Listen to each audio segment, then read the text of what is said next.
Welcome to our channel. Today we how to log into QuickBooks Affiliate detailed guide step by step clearly.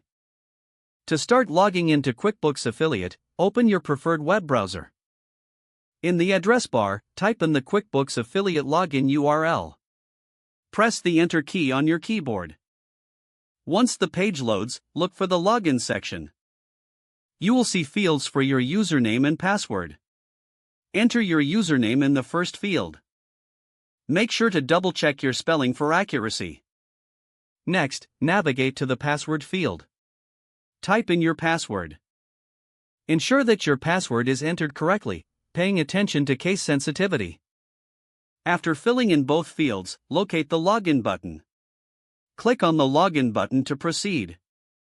If your credentials are correct, you will be directed to your account dashboard.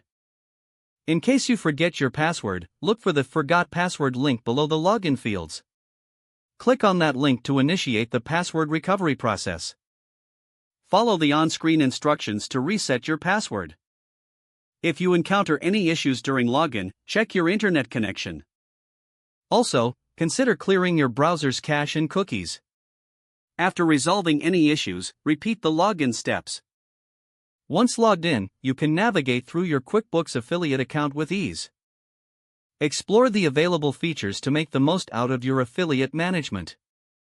If the page does not load, refresh the browser or try again in a private or incognito window.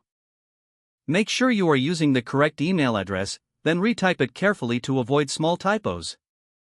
If your password is not accepted, use the reset option and create a new strong password you can remember. Check your spam folder for verification or security emails, then complete any requested confirmation steps. Enable two-factor authentication if available to improve account security and reduce unauthorized access risk.